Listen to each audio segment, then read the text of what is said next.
Bonjour et bienvenue pour cette nouvelle émission de Rabbin dans la Cité, avec à nouveau, il a réussi à revenir, Eli Peretz, qui est toujours un pilier du mouvement Arachim, du mouvement Shevet Achim, et aujourd'hui qui continue de façon un peu plus décentralisée à diffuser ses cours d'Emouna, qui est Rav, professeur, enseignant au Machon Lev, et qui va, Bezrat Hashem, nous éclairer aujourd'hui sur le thème de ce soir, qui nous prouve que Dieu existe.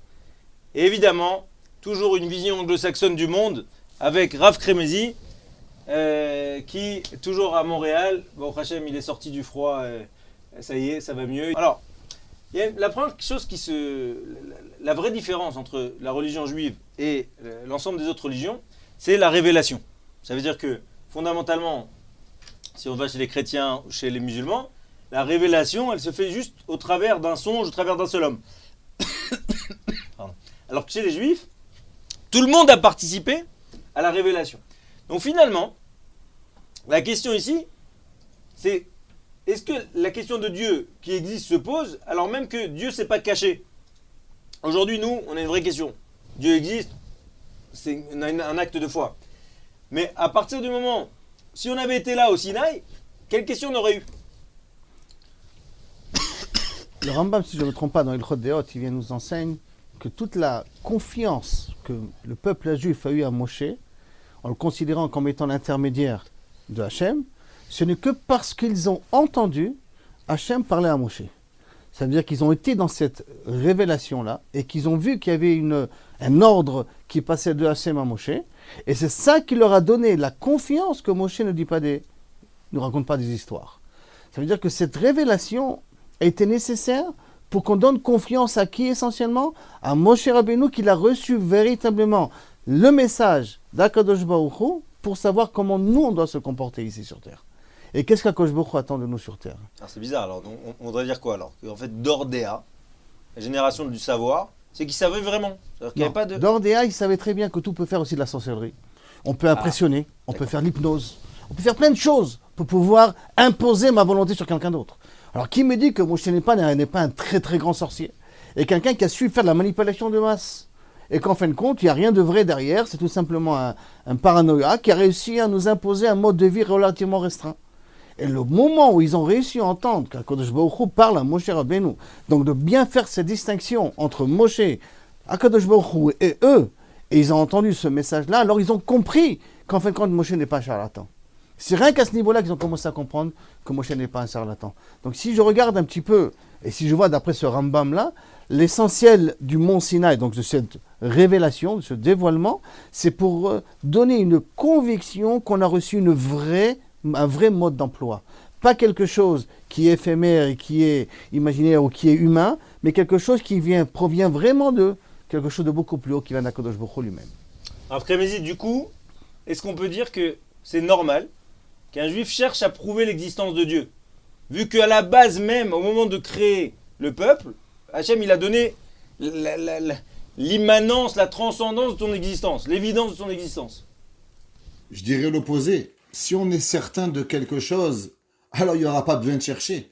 Est-ce que les Parisiens qui voient la Tour Eiffel cherchent à voir la Tour Eiffel, à savoir qu'elle est là?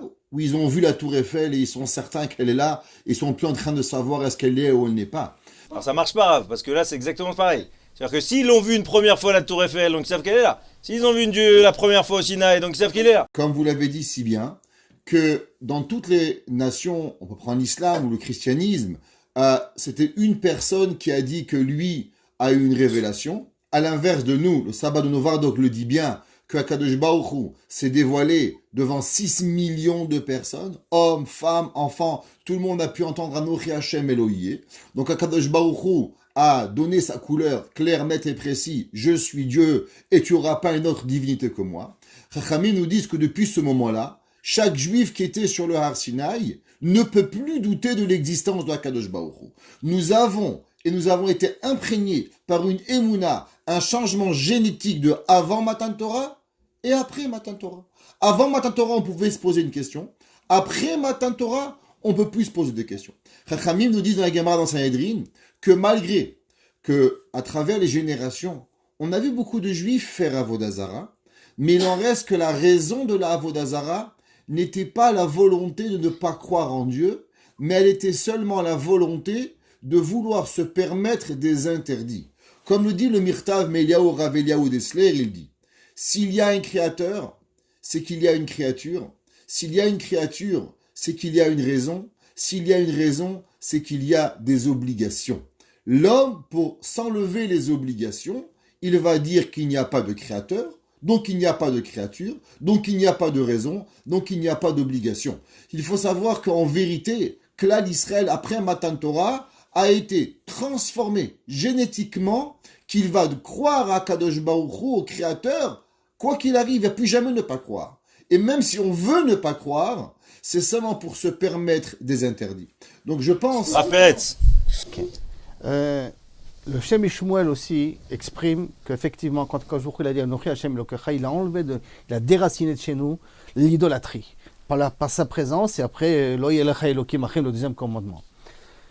Néanmoins, comme c'est vrai que ça peut s'expliquer pour ceux qui ont entendu. Le problème, c'est que nous, on est 4000 ans plus tard.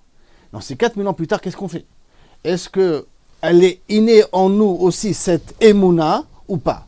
Alors, on l'a déjà vu dans une des réunions qu'on était ensemble, qu'il y a ces situations-là où le juif non pratiquant, au dernier moment de sa vie, il est prêt à continuer à adhérer. D'où lui vient cette force-là?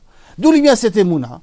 Alors ça, on l'a hérité de Avraham Avinu. D'une certaine manière, la émouna dans Kadosh Baruch Hu, c'est un héritage, c'est passé génétiquement, c'est le juif. C'est ce qui a fait que, quand ils ont entendu Moshe Rabbeinu, qu'il est venu les libérer, ils ont accepté son message et qu'ils ont accepté de le poursuivre. Ceux qui sont sortis, bien entendu. Seulement, il ne faut pas oublier, et ça, si je ne me trompe pas, c'est Rabbeinu Bechaye qui ramène, donc, qu'en plus de cela, il y a un verset dans la Torah qu'on dit 3 fois par jour, qui se trouve dans Parashat Vayetranan, 4e chapitre là-bas. V'yadata hayom, v'shivot alevavecha ki Hashem Elokim. Et tu sauras aujourd'hui, et tu ramèneras vers ton cœur, que Dieu existe. Ça veut dire quoi ça? Ça veut dire ici, il y a 2 verbes. Il y a un premier verbe, c'est vrai, v'shivot alevavecha, et ça vient en deuxième partie, qu'il faut que ton cœur ressente ce que tu es censé avoir compris. Ça veut dire que on a besoin d'avoir ici des sentiments, quelque chose qui est pas forcément rationnel, qui dépasse le rationnel d'une certaine manière, par le fait que le cœur y adhère. Mais, au préalable, il y a aussi une fonction qui s'appelle Viyadat Hayom. Et tu sauras aujourd'hui. Ça veut dire Rabbeinu Bechaye, qu'on a une obligation, d'après sa vision à lui des choses, bien entendu. Je sais que Rabbi Nachman n'est pas tout à fait d'accord avec cette vision-là, mais d'une certaine manière, Rabbeinu Bechaye nous annonce qu'il y a une obligation à chaque jour de faire son analyse, qui peut être par rapport aux événements qu'il vit. C'est pas forcément parce qu'il y a une preuve de A plus B égale C que là que Kadosh Baruch Hu existe, mais qui, dans la vie de tous les jours, il arrive à être convaincu que Dieu existe. Pas uniquement y croire que Dieu existe, convaincu. Bien entendu, la connaissance n'est pas l'absolu. Pourquoi? Parce que toujours Kadosh Baruch Hu nous met dans des épreuves où on n'a pas des fois de réponse. La grande question, la question de base qui a été posée par Moshe Rabbeinu, qui a été posée par Yirmiya, pourquoi Tzadik veralo et Racha vetovlo? Et on peut trouver toutes les réponses possibles et imaginables qui ne sont que des hypothèses. Mais ces réponses, ni Moshe Rabbeinu n'a eu la réponse, ni Yirmiyahu n'a eu la réponse, ni les prophètes, les plus grands prophètes n'ont eu la réponse. Exprès, pour nous laisser toujours un petit endroit noir, que cet endroit noir-là nous laisse la possibilité de y croire, que la raison ne pourra pas forcément donner de réponse. Du coup, on a intérêt à aller chercher ou pas? On a une obligation. On a l'obligation de chercher des preuves. Donc, chercher chacun d'être convaincu, et intellectuellement, et après, être convaincu, faire que le cœur y adhère, que ça devient, de cette conviction devient une émouna, devient quelque chose où je suis prêt à appliquer, même si la raison... Ça, vous disiez sur Rabbeinu Bechaye. Rabbeinu Bechaye, de dire que d'essayer de voir Hachem dans chaque chose. Donc, de voir Hachem dans chaque chose, et après de ressentir. Après faire travailler la émouna, que le cœur y soit. Parce que le cœur, c'est pas la raison. Après, vous dites, pourquoi vous n'étiez pas d'accord sur le fait qu'il faut aller chercher? Je pense pas qu'il faut aller chercher. Je pense qu'il faut, à l'inverse, ne pas écouter ses mauvais penchants. Ça veut dire que chacun de nous, nous avons dans nous certaines façons de vivre. Vous savez, il y avait un jour en Allemagne, il y avait un jeune Allemand qui travaillait dans un restaurant et que tous les soirs, à la fin de son travail, il prenait tout le manger qui était dans le restaurant et il donnait aux pauvres. Et il y avait un des pauvres qui était pas loin du restaurant qui refusait de manger de ce manger que ce serveur lui a apporté. Et après quelques mois, il lui a demandé, mais pourquoi refuses-tu de manger ce que je t'amène? C'est du manger extraordinaire, qui est bon, qui est frais. Et l'homme lui a dit, je ne mange pas des juifs. Il dit, mais je ne suis pas juif. Il dit, oui, tu es juif. Un homme qui fait du bien quotidiennement, c'est un trait de caractère qui appartient seulement aux juifs. L'enfant est parti voir ses parents, en tout cas sa mère, et il lui dit, oui, tu es juif. Ça veut dire que quoi? Que nous avons des traits de caractère qui appartiennent au Ham Israël, Baïchanim. Nous avons la pitié, Rahmanim, nous avons la honte, Gomer Chassadim, nous faisons du bien.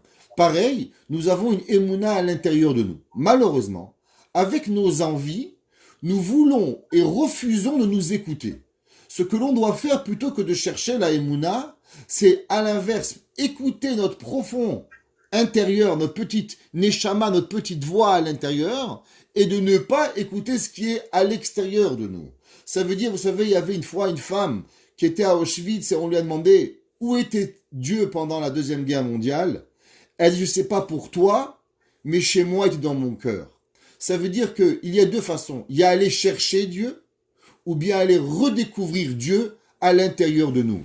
Rabbeinu Bechaï le dit lui-même, qu'une personne, dans Chovot Alevavot, qu'une personne, elle doit prendre tout ce qui lui arrive pour faire montrer que moi, Kadosh Baruch Hu, il se dévoile chez lui tous les jours. Combien de fois vous roulez en voiture, vous appuyez sur le frein, et à ce même moment-là, une voiture aurait pu passer et avoir un accident. Ça, c'est une preuve véritable que Akadosh Baruch Hu est là. On peut croire et dire non, c'est un facteur qui est arrivé, c'est par hasard, ou bien je dis que c'est véritablement Akadosh Baruch Hu. Ça veut dire que nous avons deux façons de voir. Est-ce que Hachem est à l'extérieur et je l'amène à l'intérieur, ou Hachem est dans moi et à moi d'écouter ce qui est dans moi et découvrir et redécouvrir ce qui est à l'intérieur et profondément dans moi. Alors Rav Kremidi, maintenant on va donner la parole à Rav Peretz, parce qu'il est, on va dire que c'est en tout cas en langue française, c'est peut-être le spécialiste de la question, à savoir les preuves de l'existence de Dieu. Donc là on va laisser parler, on va le couper je pense, ce sera obligatoire, mais non, on va la assez rapide, d'accord? Non, c'est très intéressant, c'est pas pour, on a beaucoup de spectateurs ici, certains qui vous connaissent, d'autres qui vous connaissent moins, ou qui ne vous connaissent pas encore, mais en tout cas, pour vous, c'est quoi les preuves inéluctables que Dieu existe? Je vais répondre ce qu'un non-juif a répondu. Pas forcément ce qu'on utilise dans les séminaires, et qu'on a toute une démarche pour pouvoir essayer d'amener les gens doucement à pouvoir arriver à une certitude de voir qu'on a ici une empreinte d'Akadosh Baruch Hu. Mais un petit peu, si je ne me trompe pas, c'est ou Pascal ou Voltaire, un des deux, d'accord? J'ai vu qu'il y avait deux versions.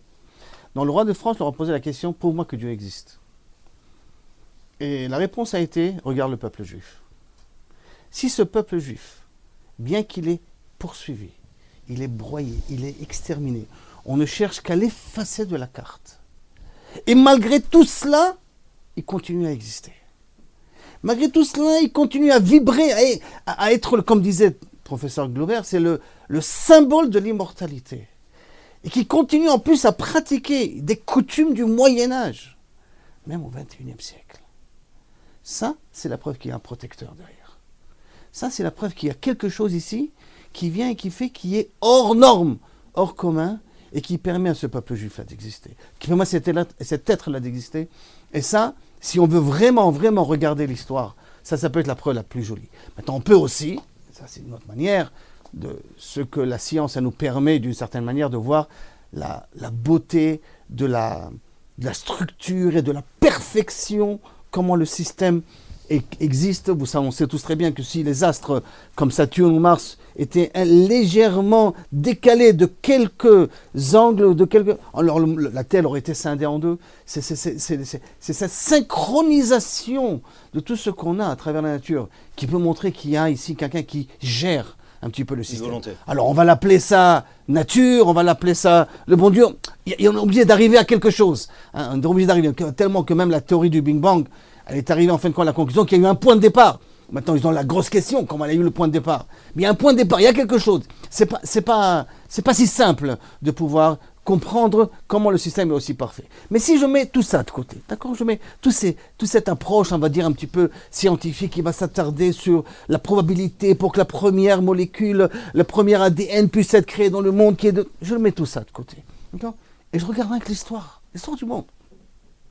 Comment est-ce possible qu'un peuple qu'on a si haï, si détesté, qu'on ne cherche que l'occasion de l'effacer de la carte, et qu'il est toujours présent. Mais plus qu'il est présent, il revient sur sa terre, après 2000 ans d'histoire. Et pas qu'il revient sur sa terre, il reprend Jérusalem. Et en plus, quand il reprend Jérusalem, cette terre, elle refleurit ce que pendant 1300 ans, c'était une terre aride. Une terre qui était improductible. Comme si c'est quelque chose de vivant qui est. Si on veut vraiment être assez objectif et regarder les événements qui nous entourent, je crois qu'à mes yeux, en tout cas, ça c'est ce que, me donne la conviction. On n'a pas censé en avoir besoin, comme a dit le Rakham ici. On a une émouna de nature, mais néanmoins, si on veut essayer de vouloir essayer d'avoir, pas un langage, mais une approche légèrement, on va dire intellectuelle, je crois que c'est l'une des preuves les plus belles qu'on peut utiliser, tout en mettant tout le système de côté pour l'instant, en ne rentrant pas dans les détails du système, parce que, comme vous avez très bien dit, il est assez large, assez long, tous les différents thèmes, qu'on peut passer par les prophéties, qu'on peut passer par les codes, on peut passer par les structures mathématiques, on peut passer par l'archéologie, on peut passer par même la structure de la langue sainte. On peut essayer de voir que c'est quelque chose qui est irrationnel, que ça a été créé par les humains. Mais si on met tout ça de côté, et on regarde l'histoire du Ham Israël, du peuple juif, je crois que ce sera la preuve la plus forte, en tout cas à mes yeux, que Dieu existe. On ne va pas vous laisser partir comme ça, vous allez nous donner au moins 2-3 exemples sympathiques. Après-midi, vous voulez rajouter quelque chose ou pas? Pour vous, c'est quoi les preuves, hormis dans votre cœur? Comme il a dit le Rav Pérez, d'abord c'est le Ham Israël, que nous sommes toujours existants, même Napoléon l'a dit. Malgré le froid du Canada. Le Churban Habayit et qu'on pleure encore. Mais je pense que plus que tout, je pense qu'il est impossible d'imaginer que quelque chose peut se créer sans avoir quelqu'un qui l'a créé. On a aujourd'hui les plus grands des robots, on a les plus grandes technologies du monde. Il n'y a aucune procréation qui se crée de quelque chose de vide et de rien. Vous n'êtes jamais arrivé dehors dans votre maison et les rénovations ont été faites sans que vous avez engagé quelqu'un. Il n'y a aucun arbre qui a poussé sans que quelqu'un est venu et qui a planté une graine. Il n'y a aucune fleur qui a poussé sans que quelqu'un est venu et qui est arrivé. Je pense qu'il est impossible à l'esprit humain véritablement d'accepter que le monde est venu par hasard. Je pense que la personne qui veut voir véritablement avec la création de l'univers d'une façon logique, la plus logique, c'est de croire que véritablement il y a un créateur qui est là. Un jour, j'ai lu un article d'une femme qui habitait à Washington et qui disait que la théorie de l'évolution était aussi bizarre et aussi impossible qu'un ouragan rentrerait dans un centre d'achat et créerait un Boeing 747 avec tous les boulons, tous les sièges, avec autant de probabilités. Ça veut dire que on doit savoir que le monde a certains principes. L'été, l'hiver, on mange, on boit, on dort. Arriver à des conclusions que tout est arrivé par hasard, que d'une goutte est arrivé un poisson, du poisson est arrivé un humain, que de l'humain est arrivé un singe, et ainsi de suite. Et tout ce monde-là qui n'a aucun sens, je pense que véritablement, tout celui qui veut et qui accepte de vouloir faire est obligé d'arriver à la conclusion qu'il y a un créateur. Et toute personne qui refuse de vouloir faire, alors il arrivera à des conclusions qui lui seront propres, mais je ne pense pas qu'il y a aucune preuve à cela. Alors Peretz, avant d'aborder d'autres questions, vous allez me donner 2 exemples de vos séminaires, 2 petits exemples de preuves que Dieu existe. Si je prends par exemple, que Dieu existe, que Dieu a transmis une certaine, on va dire, une certaine empreinte, d'accord? Il a laissé une certaine empreinte. Si on prend l'exemple la plus simple, d'accord, que la cache-route. Quand on parle de cache-route, alors bien entendu, on parle d'argent, parce que ça coûte beaucoup d'argent. Mais si on parle de On gagne beaucoup d'argent, vous voulez dire. comme on dit, manger cachère n'est pas cher, hein, ou plutôt est cher. Et on regarde ce qui est marqué dans la Torah. Il y a marqué dans la Torah que tout poisson qui a des écailles et qui a des nageoires, il est cachère. Deux conditions obligatoires, écailles et nageoires. Donc par conséquent, je regarde chaque poisson, s'il a les deux conditions, il est cachère. S'il n'a pas de conditions, il n'est pas cachère. Voici que la Mishnah dans l'Ida, elle vient nous dire, tu sais, on entendra bien qui va. S'il a des écailles, automatiquement il a des nageoires. Mais s'il a des nageoires, ça ne veut pas dire qu'il a des écailles. Et la Gemara elle-même pose la question, mais quel intérêt? Quel intérêt de me dire que tout poisson qui a des écailles, automatiquement a des nageoires? Puisque de toute manière, il faut deux conditions. Donc j'ai qu'à me suivre faire ce que la Torah le dit. Pourquoi la Mishnah a besoin de mettre en danger ce que la Torah elle a dit? Pourquoi? Parce que si on part du principe que la loi orale vient expliquer la loi écrite, donc d'une certaine manière, si la loi orale fait défaut, donc je peux me poser des questions sur la loi écrite. Tout le système. Et si maintenant je trouve un poisson, n'importe lequel, le plus petit qu'il y a, qui a des écailles et qui n'a pas de nageoire, ça voudrait dire que la loi orale, elle s'est trompée. Si la loi orale s'est trompée, je peux commencer à me poser des questions, puisque là, ça vient expliquer l'autre, que peut-être même la loi écrite, elle est erronée. Donc qui me dit que je dois faire Shabbat, qui me dit que je dois faire Pessah, qui me dit tout ça. Ça veut dire que une petite erreur, et ça peut remettre en question. La Torah se met en risque. Maintenant, posez la question, Jean-Jacques Cousteau. Il y en a qui disent Jacques-Yves. il y en a qui disent que toute la raison qui l'a motivé de faire des recherches sous-marines, c'est pour arriver à trouver un poisson, un seul, qui a des nageoires, qui n'a pas d'écailles. Qui a des écailles, excusez-moi, et qui n'a pas de nageoires. Qui a des écailles, qui n'a pas... Un seul, il voulait en trouver. À 10 000 mètres sous l'eau. Vous savez, il y a un poisson qui a disparu depuis 80 millions d'années, il s'appelle le colocante. C'est un poisson que, a priori, faisait partie de la chaîne, d'après Darwin, entre le monde aquatique et le monde, parce qu'il a des nageoires assez, dans le côté fossile qu'on l'a retrouvé, il a des nageoires assez impressionnantes qui donnent l'impression qu'il peut avoir 4 pattes. On l'a retrouvé, ce poisson. On l'a retrouvé près de Madagascar. Il est un peu grand, un peu graisseux comme ça. Et grand étonnement, ce colocante là, il a des écailles, il a aussi des nageoires. Il a disparu il y a 80 millions d'années et il a toujours ça. Ça veut dire que jusqu'à maintenant, on n'a pas trouvé un seul poisson qui peut remettre ça en question. Le cariche là, comment on dit un cariche, hein, le requin, il a des écailles près des nageoires, d'accord? Ah, il est cachère alors? Non, ce sont des écailles qui font partie de la chair. C'est-à-dire quand je l'enlève, j'enlève la chair avec. Donc c'est pas les écailles que la Torah nous parle. Mais si on regarde tout le monde du poisson, il y a 25 000 sortes de poissons, de familles de poissons qu'on a trouvées. On dit que Cousteau, il a dépassé 23 000, lui. Et on n'a pas trouvé un seul. Deuxième exemple. Ça, c'est déjà la première partie, d'accord, si on peut se permettre de dire là-dedans. Deuxième exemple, si vous me permettez, déjà, c'est un petit peu ce qui a marqué dans la prophétie. La prophétie, elle vient nous dire qu'à un moment donné, le peuple juif reviendra sur sa terre. Et que tout le moment où le Ham Israël est en dehors de sa terre sera aride. Sa terre ne sera pas productive. Sa terre ne pourra rien produire. Quand le Ham Israël reviendra sur sa terre, automatiquement la terre va commencer à refleurir. Mark Twain, en 1900, quand il est arrivé ici, il a regardé la terre d'Israël, il dit « Mais c'est pas possible, c'est une terre aride, des chardons, c'est impossible qu'une fois il y ait une vie sur cette terre-là. » On est revenu. Et on est tellement revenu que vous savez que on appelle la distinction entre les endroits où les Juifs habitent et les non-Juifs habitent, on appelle la ligne verte. Je me rappelle même une fois, j'ai donné une conférence à Arad, et il y avait des vieux de Arad qui étaient depuis 1950 là-bas. Ils me disaient, vous savez, quand ils sont venus s'installer ici à Arad, les Bédouins nous ont dit, mais vous êtes fous! Qu'est-ce que vous venez faire ici à Arad? Il n'y a pas de pluie, il n'y a pas d'eau, il n'y a rien. Et ils sont venus s'installer. Et au grand hasard, depuis que les Juifs sont arrivés à Arad, la pluie elle a commencé à tomber à Arad. Les fois sont beaucoup plus impressionnantes qu'au départ. Ça veut dire que si on veut une deuxième preuve, le fait qu'on est revenu, le fait qu'on a ici une terre, comme dit le Ramban, où cette terre sera vide de ses habitants, il dit, c'est une klala, c'est une malédiction quand on part en galoute, quand on part en diaspora. Mais de notre côté, c'est aussi une bénédiction. C'est une preuve qu'Akadosh Baruch Hu nous a jamais abandonné cette terre. Elle a créé quelque chose de matériel qui peut être vivant et qui va être dépendant de ses habitants. Et ça, si vous me permettez, c'est un deuxième élément. Après-midi.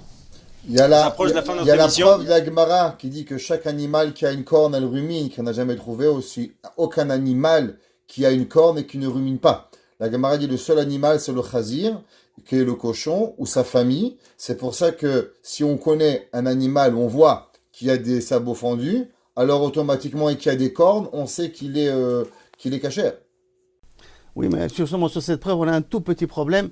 C'est qu'est-ce que c'est la lièvre et qu'est-ce que c'est le lapin? Parce que c'est pas tout à fait, ils ruminent pas. Ils n'ont pas de cornes là-bas. Je parle d'animaux avec des cornes. La Gemara a dit, dans Masechet Choulin, que si un homme il a un animal qui a des cornes et qui a des sabots fendus et qui ne fait pas partie de la famille du cochon, il peut être comestible. Pourquoi? Parce qu'on sait qu'il rumine. Ça, c'est une halakha. C'est-à-dire, on ne parle pas de défense, on parle de cornes. Ça veut dire qu'on a certaines preuves qui sont réelles. Mais je pense qu'une des plus grandes preuves de la Torah, que la Torah dit ki chochmatrem ou binatrem ben ha'amim, c'est tout le système de l'astrologie, le système des calculs de la lune, du soleil, de tout le système des étoiles que Chachamim nous ont donné, que le soleil fait autour de la Terre 28 ans, que la lune tourne autour de la Terre 29 jours, 12 heures, 773 chelakim. Ça fait des millénaires que Am Israël connaît cette science-là,